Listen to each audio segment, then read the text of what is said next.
ধন্যবাদ মাননীয় স্পিকার। মাননীয় স্পিকার, এই প্রশ্নের ব্যাপারে এই সম্পূরক প্রশ্নে আমি মাননীয় প্রধানমন্ত্রীর দৃষ্টি আকর্ষণ করছি। মাননীয় স্পিকার, আপনি জানেন যে আমরা এমন এক দেশে আছি যে দেশে উদ্যোক্তার চেয়ে দেখা যাচ্ছে দালাল শ্রেণী বেশি লাভবান হয়। এটার একটা উদাহরণ হচ্ছে গিয়ে চা শিল্প। চা শিল্পের 5 লক্ষ মানুষ মাননীয় প্রধানমন্ত্রীকে মা হিসাবে জানে। এখন প্রশ্ন হচ্ছে গিয়ে চা উৎপাদন খরচ হচ্ছে গিয়ে আমরা যে চা সংসদে বসে খাই, এটার উৎপাদন খরচ হচ্ছে গিয়ে 1 কেজিতে 200 টাকা।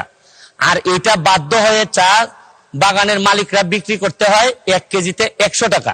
এর মানে প্রতি কেজি চাতে লস হয় 100 টাকা। এখন এই পর্যায়ে মালিকরা লসে পড়লে শ্রমিকদের অবস্থা খারাপ হয়ে যায়।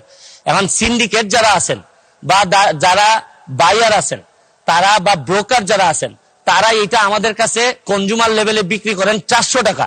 এর মানে তারা লাভবান হন 200 টাকা। জি মাননীয় স্পিকার, খুবই গুরুত্বপূর্ণ, শুধু আমার এলাকার না, মাননীয় মন্ত্রী উনিও সিলেটের, উনিও চা বাগান সম্পর্কিত। মাননীয় প্রধানমন্ত্রী গত বছর 120 টাকার আন্দোলনে 170 টাকা করে দিয়েছেন, কারণ উনি ছাড়া আর কোনো জায়গা নাই।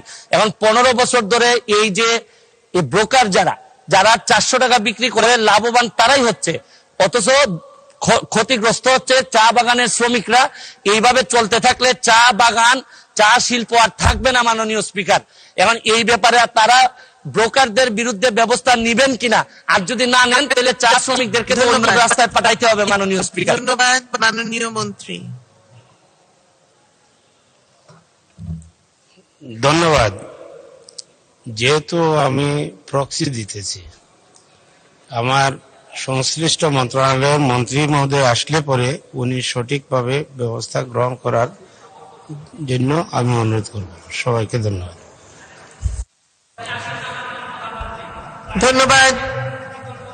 ধন্যবাদ মাননীয় সদস্য, আপনি বসুন।